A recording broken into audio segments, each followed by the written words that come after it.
আসসালামু আলাইকুম। সংবাদে আপনাদের সবাইকে স্বাগত জানাচ্ছি। আমি ফিরোজ তোহা। শুরুতেই আরবে কেবলস সংবাদ শিরোনাম। পুরোদমে ইরান ইসরায়েল ভয়াবহ যুদ্ধ চলছে, আর এই যুদ্ধে যোগ দিয়েছে মার্কিন যুক্তরাষ্ট্র। চলছে হামলা পাল্টা হামলা। ইরানের একটি ব্যালিস্টিক ক্ষেপণাস্ত্র হামলায় ইহুদিবাদী ইসরায়েলের সমস্ত স্থাপনা গুড়িয়ে দেওয়া হচ্ছে। পাশাপাশি মধ্যপ্রাচ্যে মার্কিন যুক্তরাষ্ট্রের সমস্ত ঘাঁটিগুলো ধ্বংস করা হচ্ছে। আর এরই মাঝে আমাদের হাতে এসেছে এই যুদ্ধের সর্বশেষ গুরুত্বপূর্ণ সবথেকে তাজা আপডেট সংবাদ। প্রথমে আপনাদের জানাবো, ইসরায়েলে ক্ষেপণাস্ত্র হামলা চালানোর পর যুদ্ধবিরতি কার্যকর বলছে ইরান। ইসরায়েলে বেশ কয়েকটি ক্ষেপণাস্ত্র হামলা চালানোর পর ইরানের টেলিভিশনের খবরে বলা হয়েছে যুদ্ধবিরতি শুরু হয়েছে। খবর দ্য টাইমস অফ ইসরায়েলের। ইরানের প্রেস টিভি জানিয়েছে, ইসরায়েলে একাধিক ক্ষেপণাস্ত্র হামলা চালানোর পরই যুদ্ধবিরতি কার্যকর করা হয়েছে। এরপর জানাবো, যুদ্ধবিরতি কার্যকর, দয়া করে এটি লঙ্ঘন করবেন না বললেন ডোনাল্ড ট্রাম্প। মার্কিন প্রেসিডেন্ট ডোনাল্ড ট্রাম্প বলেছেন, ইরান ও ইসরায়েলের মধ্যে যুদ্ধবিরতি কার্যকর হয়েছে, দয়া করে এটি লঙ্ঘন করবে না। আজ ট্রাম্প তার নিজস্ব সামাজিক যোগাযোগ মাধ্যম ট্রুথ সোশ্যালে এই তথ্য জানিয়েছে। খবর দ্য টাইমস অফ ইসরায়েলের। এদিকে ট্রাম্পের যুদ্ধবিরতির প্রস্তাব মেনে নিল ইহুদিবাদী ইসরায়েল। মার্কিন প্রেসিডেন্ট ডোনাল্ড ট্রাম্পের দেয়া ইরানের সঙ্গে যুদ্ধবিরতির প্রস্তাব মেনে নেওয়ার বিষয়টি নিশ্চিত করেছে ইসরায়েল সরকার। এক বিবৃতিতে জানিয়েছে, যুদ্ধবিরতি লঙ্ঘন করা হলে ইসরায়েল এর কঠোর জবাব দেবে। এবারে জানাবো, ইসরায়েলে হামলায় তেহরানের পরমাণু বিজ্ঞানী নিহত। ইরানের রাজধানী তেহরানে ইসরায়েলের হামলায় আরও একজন পরমাণু বিজ্ঞানী নিহত হয়েছে। সেদিক সাভের নামে ওই পরমাণু বিজ্ঞানীকে প্রধান সড়কের পাশেই হত্যা করা হয়। স্থানীয় সংবাদ মাধ্যম প্রেস টিভির বরাতে খবর জানিয়েছে। খবর আল জাজিরা। এবং সর্বশেষ জানাবো, আঞ্চলিক রাজনীতিতে চীনের উদ্যোগ ইতিবাচক বললেন বিএনপির মহাসচিব মির্জা ফখরুল ইসলাম আলমগীর। আঞ্চলিক রাজনীতিতে চীনের নেতৃত্বের উদ্যোগকে ইতিবাচক আখ্যায়িত করেছে বিএনপির নেতৃত্ববৃন্দ। আজ চীনে সফরে গেছে বিএনপির প্রতিনিধি দল। তারা সাক্ষাৎকারে এসব বিষয়ে কথা বলেছে। প্রিয় দর্শক, এতক্ষণ শুনছিলেন সংবাদ শিরোনাম, এবারে বিস্তারিত। তবে তার আগে বন্ধুরা, অনুরোধ থাকবে এই সংবাদটিতে একটি লাইক দিন।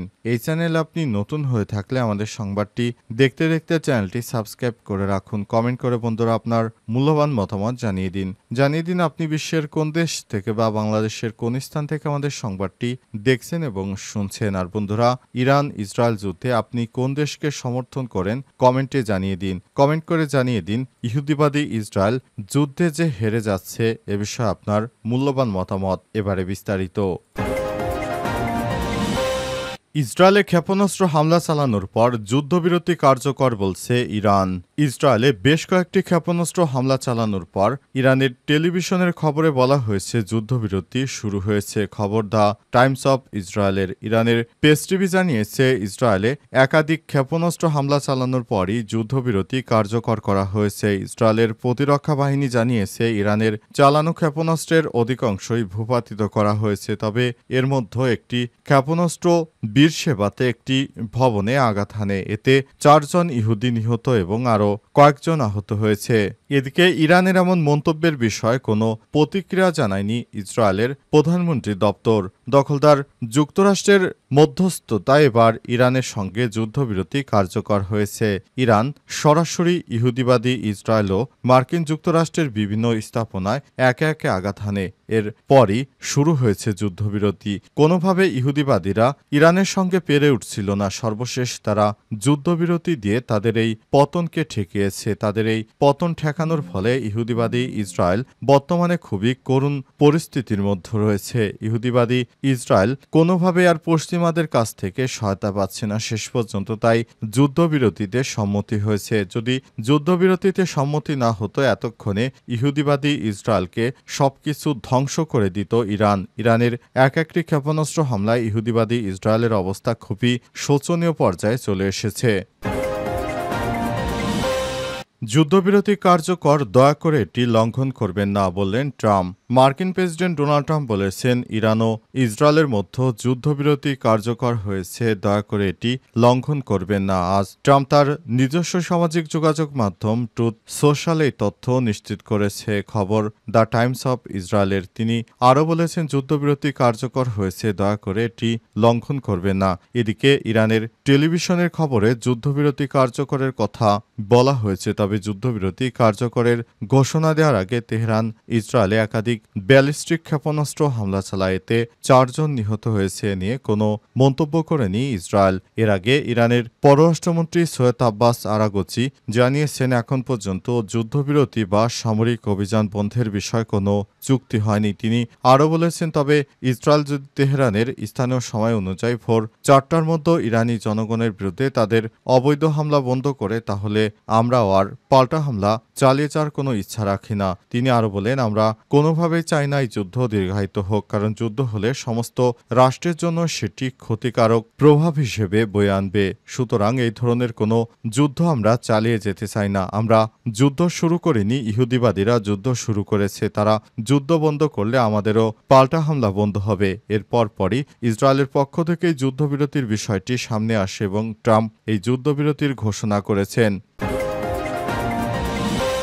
ট্রাম্পের যুদ্ধবিরতি প্রস্তাব মেনে নিল ইসরায়েল। মার্কিন প্রেসিডেন্ট ডোনাল্ড ট্রাম্পের দেয়া ইরানের সঙ্গে যুদ্ধবিরতির প্রস্তাব মেনে নেওয়ার ঘোষণা নিশ্চিত করেছে ইসরায়েলের সরকার। এক বিবৃতিতে জানিয়েছে, যুদ্ধবিরতি লঙ্ঘন করা হলে ইসরায়েলের কঠোর জবাব দেবে। ইসরায়েল সরকার বলছে, ইরানের উপর হামলার উদ্দেশ্য অর্জন করার পর তারা যুদ্ধবিরতির প্রস্তাব মেনে নিয়েছে।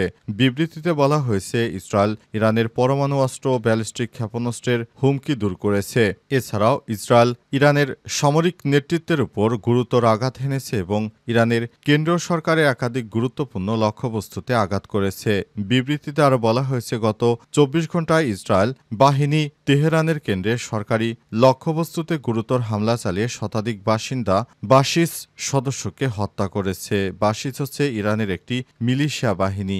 এই বাহিনীকে ইরান সরকার প্রায়শই বিক্ষোভ দমন করতে ব্যবহার করে। এছাড়াও তেহরানে আরও একজন শীর্ষ পরমাণু বিজ্ঞানীকে হত্যা করা হয়েছে। ইরানে হামলা চালানো এবং ইসরায়েলকে সমর্থন জানানোয় ট্রাম্পের প্রতি কৃতজ্ঞতা প্রকাশ করেছে তেল আবিব। তবে ইরান ও যুক্তরাষ্ট্রের বিভিন্ন ঘাঁটিতে একে একে হামলা চালিয়ে সবকিছু তছনছ করে দিয়েছে। তাদের এতটাই ক্ষতি হয়েছে যে তারা পুরো বিশ্বের সামনে সমস্ত ক্ষতিগুলো আর প্রকাশ করছে না। ইহুদিবাদী ইসরায়েলের সেনাবাহিনী সেই ক্ষতিগুলো এখন আর পৃথিবীর সামনে আনছে না। আঞ্চলিক রাজনীতিতে চীনের উদ্যোগ ইতিবাচক, বললেন মির্জা ফখরুল। আঞ্চলিক রাজনীতিতে চীনের নেতৃত্বের উদ্যোগকে ইতিবাচক আখ্যায়িত করেছে বিএনপির মহাসচিব মির্জা ফখরুল ইসলাম আলমগীর। একই সঙ্গে ইতিবাচক এই উদ্যোগের পরিধি বাড়িয়ে বহু পাক্ষিক করার আশা প্রকাশ করেছেন তিনি। আজ চীনের পিপলস গ্রেট হলে অনুষ্ঠিত দ্বিপাক্ষিক বৈঠকে তিনি এসব কথা বলেছেন। বিএনপির মিডিয়া সেলের সদস্য সাইরুল কবির খান সাংবাদিকদের এই তথ্য নিশ্চিত করেছেন। মির্জা ফখরুল ইসলাম আলমগীর সহ দলের উচ্চ পর্যায়ের একটি প্রতিনিধি দল আজ চীন সফরে গেছেন। আঞ্চলিক রাজনীতি এমন একটি জিনিস যেখানে মার্কিন যুক্তরাষ্ট্র যেভাবে ইহুদিবাদী ইসরায়েলকে সহায়তা করে ইরানকে নাস্তানাবুদ করতে চেয়েছিল, তেমনি ভারতকে নাস্তানাবুদ করতে বাংলাদেশের অবশ্যই চীনের সহায়তা প্রয়োজন। এজন্য চীন বাংলাদেশের অকৃত্রিম এক বন্ধু। একের পর এক বিভিন্ন সময় বাংলাদেশকে চীন সরাসরি সহায়তা করেছে। চীন জানতে চায় যে বাংলাদেশে ভবিষ্যতে কোনো সমস্যা হলে সরাসরি তারা আলাপ আলোচনা কিংবা সামরিক হস্তক্ষেপের মাধ্যমে সরাসরি বাংলাদেশকে সহায়তা করতে চায় চীন। তাই চীন একটি বড় ধরনের উদ্যোগ সামনে নিয়ে আসছে। চীন বাংলাদেশের হয়ে এবার কাজ করবে। যদি বাংলাদেশি ভূখণ্ডে কখনো ভারত হামলা করে, তাহলে চীন জানিয়েছে তারা সামরিকভাবে বাংলাদেশকে সহায়তা করবে। একের পর এক এভাবে চলতে থাকলে বাংলাদেশ আগামীতে চীনের মাধ্যমে ভালো দক্ষতা অর্জন করতে পারবে। পাশাপাশি চীন পুরো বাংলাদেশকে ভবিষ্যতে যেন আরও ভালো পর্যায়ে নিয়ে যেতে পারে সেই ধরনের ইঙ্গিত দিয়েছে চীন। তাই বিএনপি নেতৃত্ববৃন্দ এবার চীন সফরে গেছে।